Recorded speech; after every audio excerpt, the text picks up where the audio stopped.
आगे बढ़ते हुए अल्कोहल, फिनॉल एंड ईथर में लास्ट वीडियो में हम लोगों ने क्या क्या कर लिया था, अल्कोहल का प्रिपरेशन कंप्लीट कर लिया था। और इस वीडियो में हम लोग स्टार्ट करने वाले हैं प्रिपरेशन ऑफ फिनॉल। ठीक है, तो प्रिपरेशन ऑफ फिनॉल में क्या होगा ना, चीज़ें कुछ कुछ याद रखनी होगी, पहले से बता दे रहे हैं, याद रखनी होगी। ठीक है, कुछ चीज़ समझने का है बट प्रिपरेशन टोटली आपको याद रखना पड़ेगा, कौन सा रिएजेंट लगेगा या फिर कौन कौन से रिएक्टेंट लग रहे हैं जिसकी वजह से प्रोडक्ट बन रहा है। ठीक है, थोड़ी सी याद रखना है। चलो स्टार्ट करते हैं कि preparation of phenol.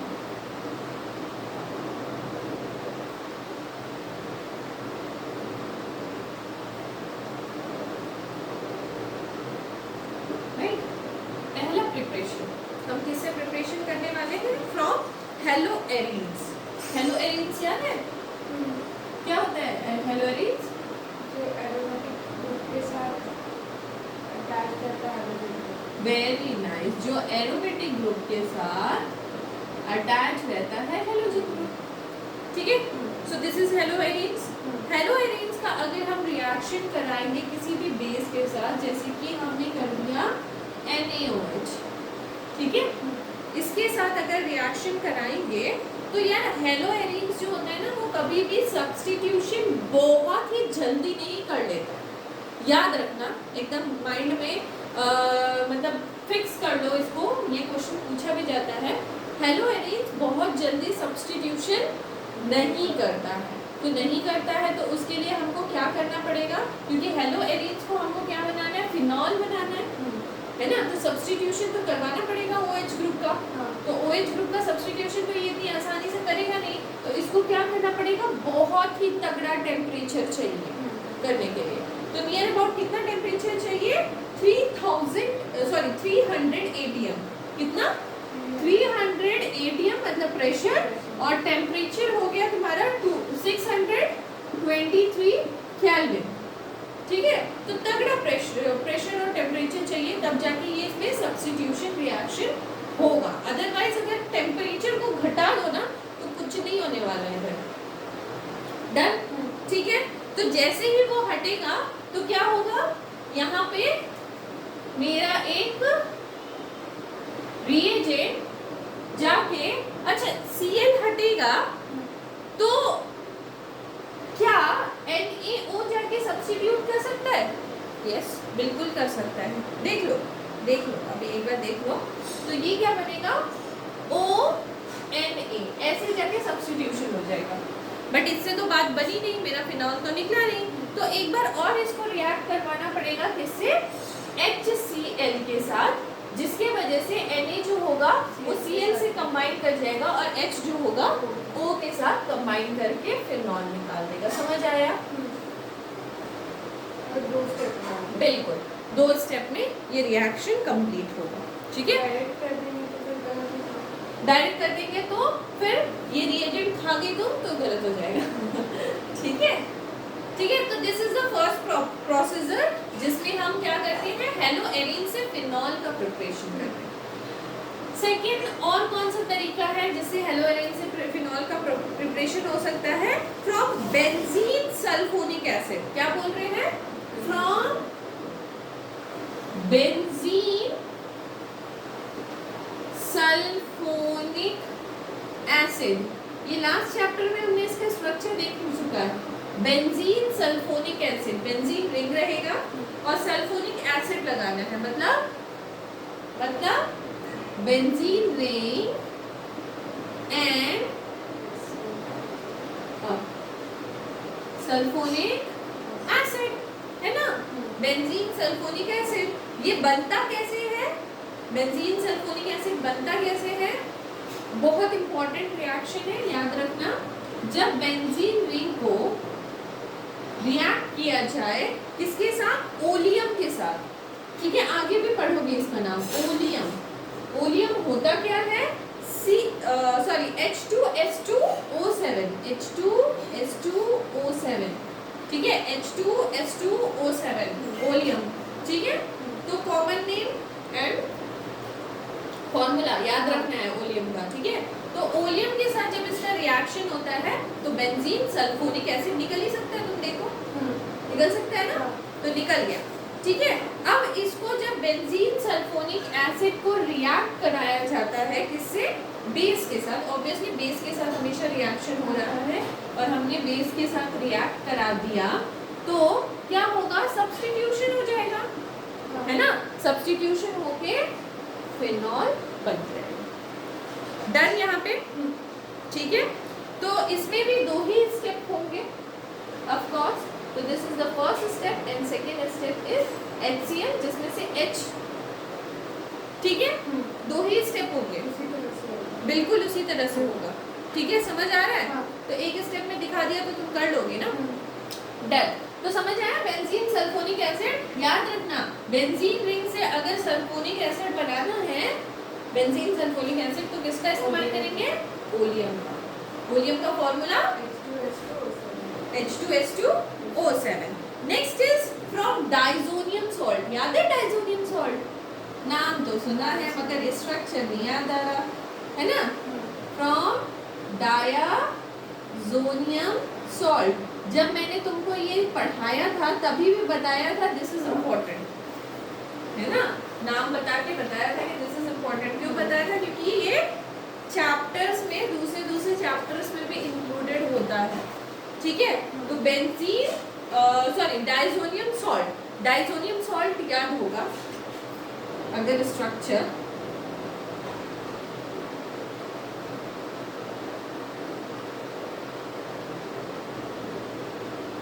This is diazonium salt, याद है, ये दिस इज पॉजिटिव और दिस इज स्लाइटली नेगेटिव, जिस वजह से बेंजीन डाइजोनियम सॉल्ट बन रहा था। तो बेंजीन डाइजोनियम सॉल्ट बन किससे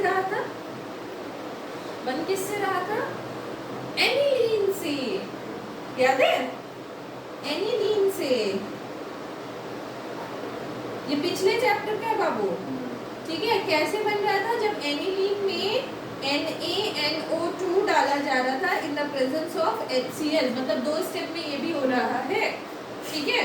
और कब बनता है एनिलीन से बेंजीनियम डाइजोनियम सॉल्ट, एनिलीन से डाइजोनियम सॉल्ट कब बनता है, जब इसको ठंडे पानी में डाला जाता है, एकदम चिल्ड पानी, ठीक है, एकदम चिल्ड पानी, मतलब 0 डिग्री से 5 डिग्री सेल्सियस का टेम्परेचर होना चाहिए, तब डाइजोनियम सॉल्ट बन जाता है, ठीक है। बन ही सकता है, देख लो, 2 स्टेप का प्रोसेस है, ठीक है, डन, ठीक है। तो अब डाइजोनियम सॉल्ट से हम कैसे बनाएं, फिनॉल, इसको क्या करेंगे, हम इसको डाल देंगे सिंपली एंड सिंपली वाटर में। कैसा वाटर में, वार्म वाटर में, ठीक है। जैसे ही वार्म वाटर में डालेंगे तो OH ग्रुप वहां जाके लग जाएगा, कैसे, 2 स्टेप में, ठीक है। तो स्टेप आपको याद नहीं रखना है for board exams. Board exams में जितना आता है ना पेपर का क्वेश्चन, वो मैंने दिखा दिया, ठीक है। इसी टाइप का क्वेश्चन तुमको आ जाएगा, ठीक है। अब जैसे कि अगर मैं वाटर डालती हूँ बेंजीन डाइजोनियम सॉल्ट में तो मुझे फिनॉल मिलता है। तो बेंजीन डाइजोनियम सॉल्ट में अगर मैंने Ki डाला तो क्या मिलेगा, इतना नोट कर लो, फिर मैं समझाती हूँ। चलो अब चलो यहाँ पे कुछ चीज इंक्लूड करना चाहेंगे कि डाइजोनियम सॉल्ट में अगर मैंने पानी डाला तो मुझे मिल गया फिनॉल, ठीक है। थोड़ा सा स्पेस बना लेते हैं यहाँ पे,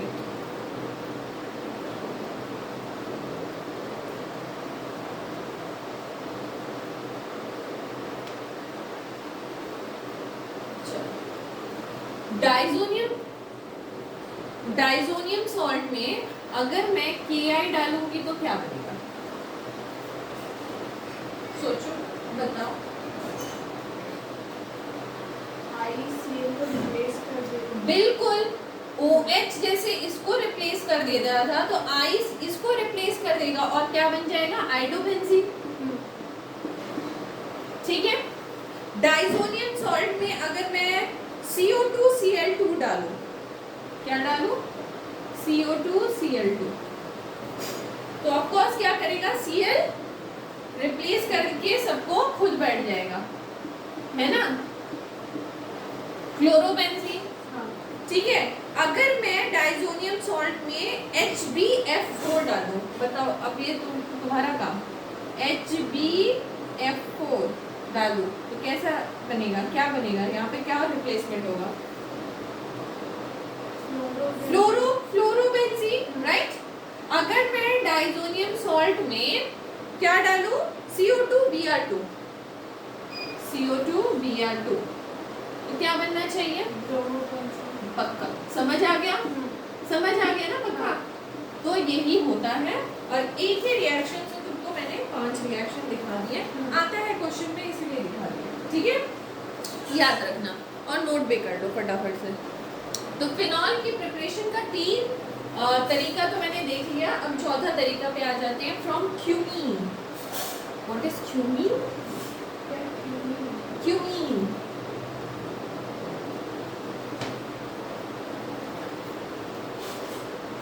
चौथा तरीका इज फ्रॉम क्यूमीन, ठीक है, वेरी वेरी इंपॉर्टेंट। जब मार्क करते हैं ना तो तुम भी मार्क किया करो कि दिस इज इंपॉर्टेंट, ठीक है।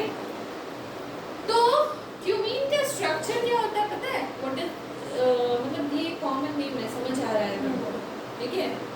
तो स्ट्रक्चर कुछ ऐसा है इसका,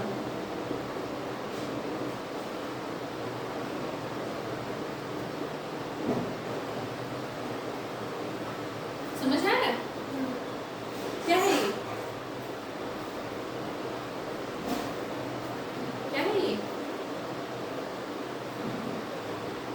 दिस इज आइसोप्रोपाइल बेंजीन, है ना, आइसोप्रोपाइल बेंजीन, ये भी मैंने कॉमन नेम नहीं बताया, ये IUPAC नेम नहीं बताया, फिर भी इसका नाम कॉमनली नोन एज क्यूमीन, याद रखना, ठीक है, ठीक है। तो क्यूमीन को क्या किया गया पता है, इसमें डाला गया ऑक्सीजन, तो क्या डाला गया इसमें, ऑक्सीजन, तो क्या होगा, ऑक्सीजन क्या बोलेगा कि मुझे घुसने के लिए जगह चाहिए, कहाँ घुसेगा, कहाँ घुसेगा, ये H और ये C के बीच में जाके घुसने की कोशिश करेगा, ठीक है। तो चलो कोशिश करवाओ इसको H और C के बीच में घुसने की, ठीक है। तो ये बोलेगा मुझे जगह दो जगह दो जगह दो, और ये ऐसे बैठ गया, समझ आया, हाँ, ठीक है। तो जैसे ही ये ऐसे बैठा तो तुमको लगता है कि यहाँ पर तो स्पेस था ही नहीं, मतलब ये तो जबरदस्ती जाके घुसा है ना, उसकी तो कोई जरूरत ही नहीं। तो जब जबरदस्ती कोई तुम्हारी सीट पे बैठ जाएगा तो तुम क्या होगी, गिर जाओगी ना, यही होगा ना। तो ये जैसे ही जगह मांग के बैठा, स्पेस को इसने भर लिया, अब ये क्या करेगा, ये वाला स्ट्रक्चर को गिरा देगा, वेरी स्मार्ट, ठीक है। तो जैसे ही गिरा ये वाला स्ट्रक्चर, तो क्या हो जाएगा, खुद तो फिनॉल बन जाएगा और बेचारे को अकेले छोड़ दिया इसने, समझ आया, समझ आया। तो ऐसा होने का कारण, ऐसा होने का कारण, कारण बताओ, कारण क्या हुआ ऐसा होने का। अच्छा मैं इसको थोड़े ढंग से लिख दूँ, ये ढंग से दिख नहीं रहा है, ठीक है। लेकिन अभी भी इसको कार्बन के साथ, अरे डबल बॉन्ड होता है ना, ठीक है। चलो और बताओ, है ना। तो ये क्या हुआ कि यहाँ पे 14 हाथ की जगह पे ये घुस गया, 14 हाथ की जगह पे ये घुस गया, तो इसकी हाथ तो कंप्लीट हो गया, अब जबरदस्ती ये घुस रखा है जगह पे, तो वो क्या किया, इसको रिप्लेस कर दिया, उसको साइड कर दिया और खुद बना दिया फिनॉल। डन, समझ आ गया, ठीक है। तो फ्रॉम क्यूमीन भी समझ आ गया। तो ये वाला बीच वाला स्ट्रक्चर को बोलते हैं हम क्यूमीन हाइड्रो परऑक्साइड, ठीक है, hydro peroxide, cumene hydro peroxide, ठीक है। लास्ट वाला स्ट्रक्चर क्या है बताओ, लास्ट ये क्या है, व्हाट इज दिस, एसीटोन, ठीक है, कीटोन ही है। डन, तो समझ आ गया प्रिपरेशन। तो ये 4 ही तरह के प्रिपरेशन है तुम्हारे सिलेबस में, वी डिड इट। अब चलो कुछ क्वेश्चंस कर लेते हैं जो एनसीईआरटी बेस्ड है ना, तो पिछला कुछ चीजें भी क्वेश्चंस में रहेंगे, देखते हैं तुमको कितना याद है। अच्छा मैं मिटा नहीं रही हूँ, मैं क्वेश्चन लिख लेती हूँ, चलो।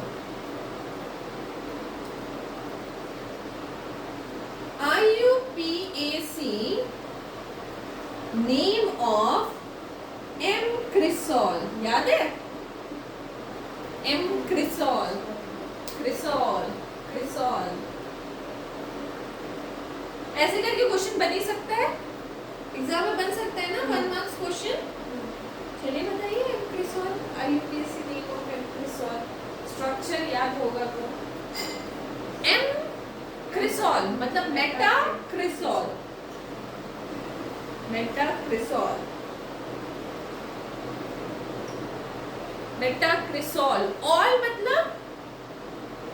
मतलब अल्कोहल है ना, ऑल मतलब अल्कोहल, ठीक है। मेटा, मेटाफिनॉल, ऐसे याद रखेंगे है ना, मेटाफिनॉल। अब मेटाफिनॉल मेटा पोजीशन पे कुछ तो होगा, क्या होगा मेटा पोजीशन पे? वेरी गुड, समझ आ गया कैसे बिल्ड करेंगे, ठीक है। फिनॉल OH और मेटा पोजीशन पे CH3।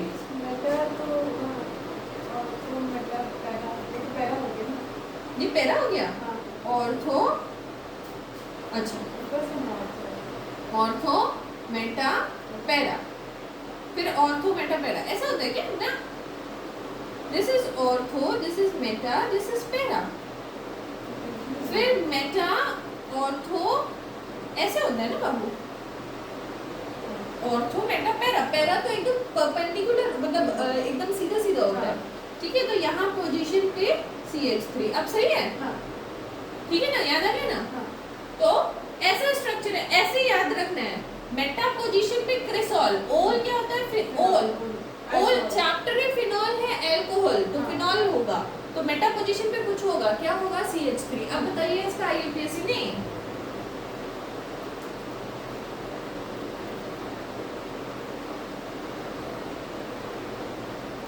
IUPAC नेम नंबरिंग यहीं से करेंगे, क्यों घबराते हो?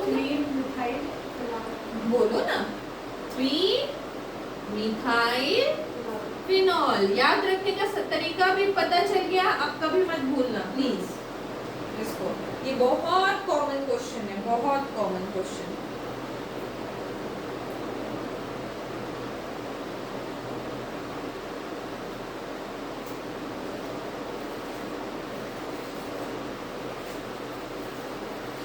ठीक है, नेक्स्ट क्वेश्चन पूछे। नेक्स्ट क्वेश्चन है, what is the correct order of reactivity of alcohol in the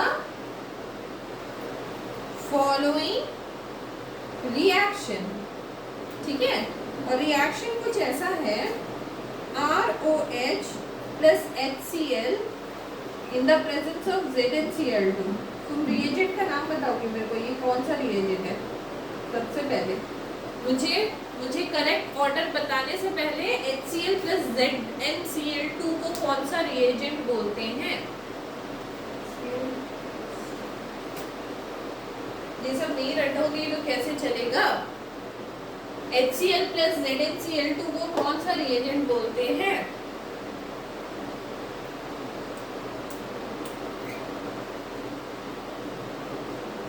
sub पढ़ा रखे यार, कौन सा रिएजेंट बोलते हैं? ल्यूकास रिएजेंट, याद है ना? Lucas reagent. अब जैसे ही मुझे ल्यूकास रिएजेंट दिख जाएगा और मुझे समझ आ जाएगा ये कौन सा चैप्टर का क्वेश्चन है एग्जाम, है ना?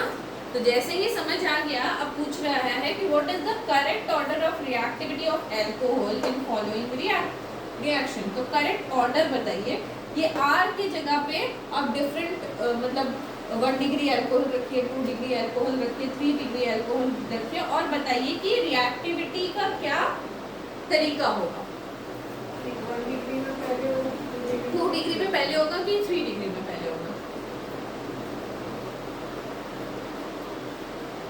हम लोगों ने कर रखा है ये भी, रिएक्टिविटी ऑफ अल्कोहल।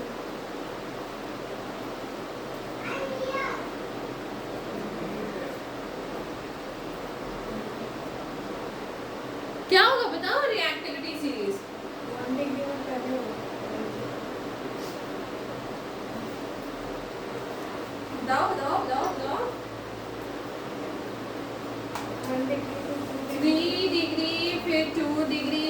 1 डिग्री सब पढ़ रखा है, ये सब क्वेश्चन नहीं कराएंगे आइंदा,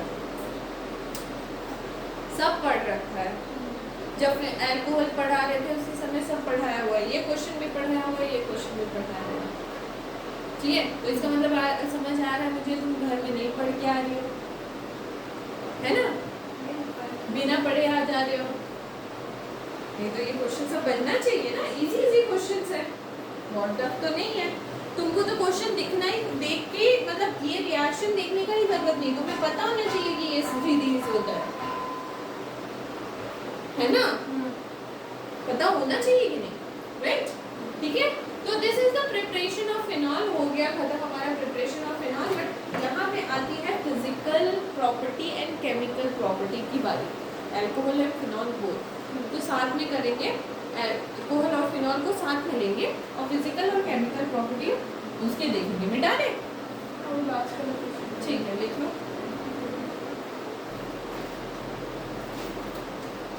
ठीक है, मिटा लेते हैं and we will do physical and chemical property. तो पहले हम लोग फिजिकल प्रॉपर्टी को कंप्लीट कर लेंगे, फिर केमिकल प्रॉपर्टी में जाएंगे, क्योंकि यू नो केमिकल प्रॉपर्टी थोड़ा टफ है। ठीक है, तो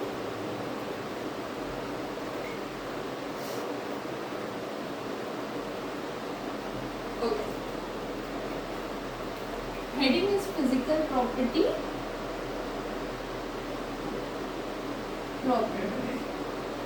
ठीक है। So we are doing alcohol and phenol एक साथ कर रहे हैं, तो फिर हम यहाँ पे जस्ट हेडिंग लगा रहे हैं बॉइलिंग पॉइंट। तो तुम समझ लेना ये हम कर किसके लिए रहे हैं, अल्कोहल एंड फिनॉल दोनों के लिए।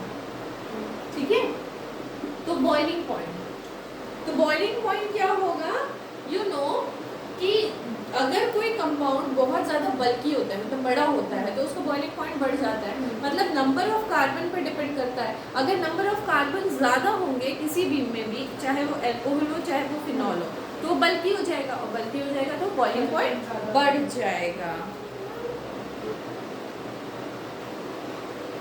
तो अगर जितना बड़ा बल्की कंपाउंड होगा, वी नो कि बल्की होने से चीज़ ज़्यादा भारी हो जाता है, बॉइलिंग पॉइंट बढ़ जाता है।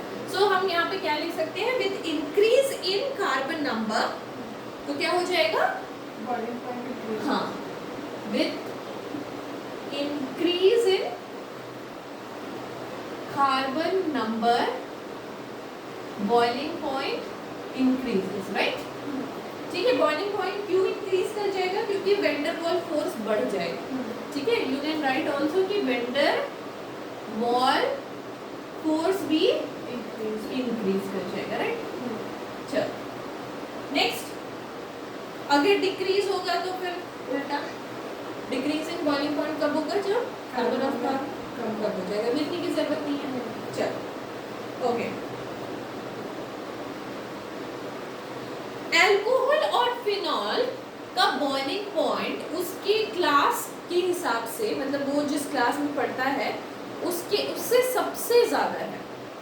मतलब alcohol and phenol is a liquid and उसमें सबसे ज़्यादा इसी का बॉइलिंग पॉइंट आता है, मतलब अल्कोहल एंड फिनॉल का ही बॉइलिंग पॉइंट आता है, उससे ज़्यादा किसी का नहीं होता, बिकॉज उनके बीच में जो हाइड्रोजन बॉन्डिंग होती है, मतलब वेंडर वॉल फोर्स होता है, वो बहुत ज़्यादा होता है। ठीक है, अब आ जाते हैं सॉल्युबिलिटी में। Second point is solubility. अब तुम बताओ क्या है सॉल्युबिलिटी, सॉल्युबल है क्या वाटर में,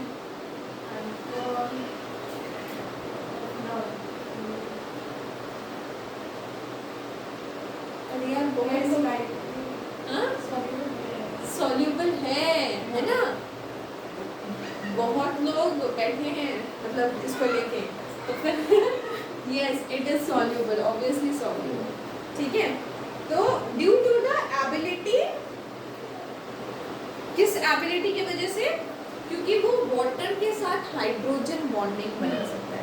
तो रीजन में लिख सकते हो कि due to its ability to bond with water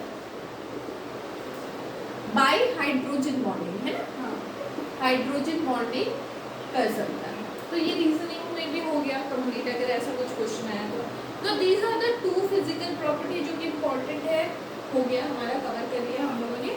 now come to chemical properties, right. Chemical properties क्या है?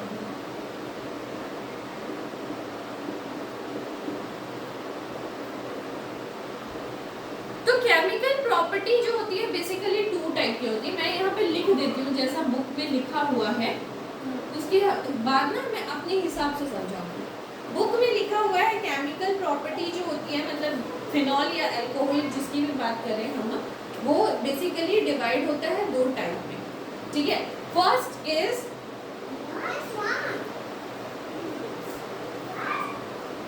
ठीक है, केमिकल प्रॉपर्टी फर्स्ट हम कर ले रहे हैं अल्कोहल का, ठीक है। तो पहला है क्लासिफाइड इनटू 2 पार्ट्स। पहला है क्या? Reaction involving the cleavage of oxygen hydrogen bonding, और दूसरा है reaction involving the cleavage of carbon oxygen bonding. कुछ समझ आ रहा होगा। जैसे कि अल्कोहल क्या होता है? ROH, ठीक है। तो पहला बोल रहा है reaction involving the cleavage of OH bond, मतलब RO तो साथ में रह रहा है मगर H टूट जा रहा है, ठीक है। दूसरा बोल रहा है reaction involving the cleavage of CO bond, मतलब RO का बीच में जो बॉन्डिंग है वो टूट जा रही है। तो 2 टाइप के रिएक्शन हो गए, समझ आया कितने 2 टाइप के रिएक्शन होते हैं, ठीक है। अब ये जो 2 टाइप के रिएक्शन होते हैं ना, इसको हम डिवाइड कर रहे हैं, ऐसे कर दे रहे हैं, ठीक है। इस टाइप के रिएक्शन जो होते हैं वो एसिडिटी दिखाते हैं। क्या दिखाते हैं?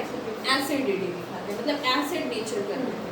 क्योंकि removal of hydrogen, you know removal of hydrogen is, जो जितना रिमूव करेगा हाइड्रोजन को वो ज्यादा एसिड बन जाएगा, ठीक है।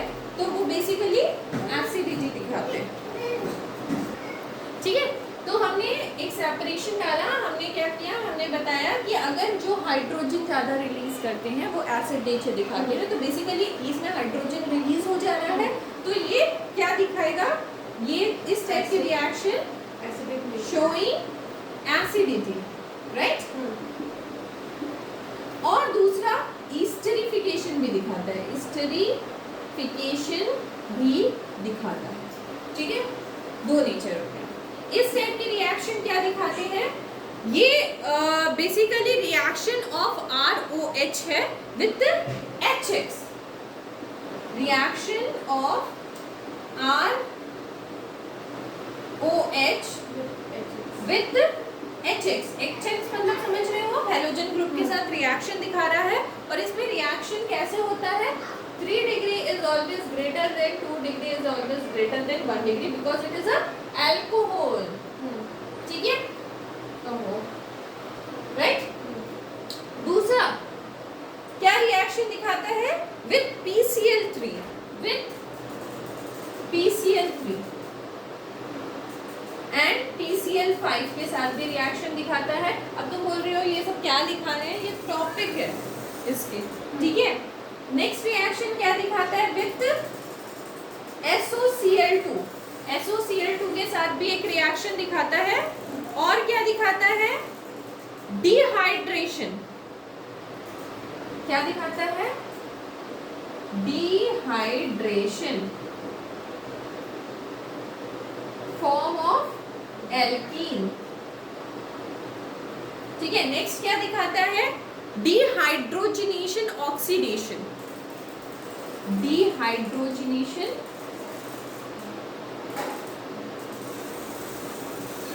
ऑक्सीडेशन। इसमें फॉर्मेशन होगा कीटोन का और एल्डिहाइड का, राइट। तो ये बेसिकली मैंने क्या लिखाया कि नेक्स्ट टॉपिक हमें क्या क्या पढ़ने हैं, मतलब देयर आर 5, 6, 7 टॉपिक हम लोगों को कवर करने हैं विद इन केमिकल रिएक्शन, मतलब केमिकल प्रॉपर्टी। तो 2 तरह से डिवाइड होगा, और उस 2 तरह के डिवाइड में हमको 7 प्रॉपर्टी एकदम मतलब अच्छे से पढ़नी है, जिसमें यहाँ पे 4th नंबर का मैकेनिज्म भी पढ़ना है, ठीक है। तो फोर्थ नंबर का मैकेनिज्म भी हम कवर करेंगे, ठीक है।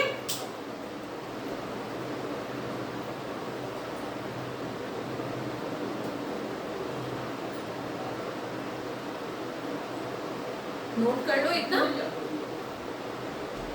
चलो, तो दिस मच इज कंप्लीटेड। तो हम लोग आगे बढ़ते हैं एसिडिक कैरेक्टर की तरफ, जो पहला हमारा कैरेक्टर है, ठीक है। और उसमें ब्रेकिंग किस बॉन्ड का होगा?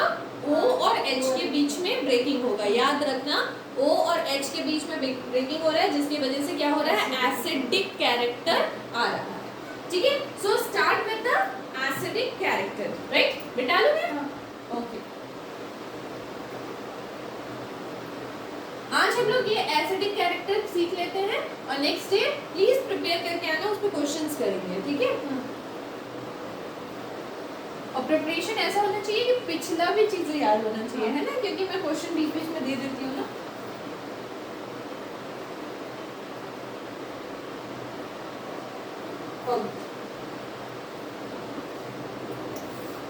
फर्स्ट इज एसिडिक कैरेक्टर, ठीक है। ओके, सो एसिडिक कैरेक्टर में बनाने के लिए हमने बचपन से सीखा है acid plus base is equal to salt, है ना, गिव्स आउट सॉल्ट, ये सीखा है ना। Acid plus base gives out salt, ये बचपन से सीख रखा है, ठीक है। तो हम क्या करेंगे ना, यहाँ पे अल्कोहल हमने ले लिया, ठीक है, और सॉरी RO साथ में रह जाएगा और H नीचे, है ना, तो ऐसे करेंगे, ठीक है। अल्कोहल हमने ले लिया और उसको रिएक्ट करा दिया हमने मेटल के साथ, ठीक है। अल्कोहल क्या रिएक्ट करा दिया मेटल के साथ, ठीक है। तो मेटल क्या करेगा, यहाँ से बॉन्डिंग ब्रेक होगी, ठीक है, हाइड्रोजन रिलीज हो जाएगा, हाइड्रोजन रिलीज हो जाएगा ना, ठीक है। तो यहाँ पे क्या हो जाएगा, RONA प्लस माइनस, ऐसा कुछ बन जाएगा, ठीक है। और क्या निकलेगा, हाइड्रोजन H के फॉर्म में तो रहेगा नहीं, H2 बन जाएगा, तो यहाँ पे हाफ H2 लिख देते हैं, राइट, ठीक है। तो ऐसा कुछ रिएक्शन होने वाला है एंड ये क्या बना दिया, मेरा सॉल्ट का एक प्रिपरेशन हो गया, ठीक है, डन। तो अगर हाइड्रोजन निकल गया, मतलब हमने ये हमको ये कंक्लूजन आ गया कि अगर ऐसा ब्रेकिंग होता है तो ये एसिडिक कैरेक्टर दिखा रहा है, क्योंकि हाइड्रोजन निकल जाए, समझ आया, ठीक है। अगर मैं इसमें यहाँ पर दे दूं C2H5OH प्लस Na, तो यहाँ पे क्या रिजल्टेंट लिखोगे, तो C2H5ONA प्लस हाफ H2,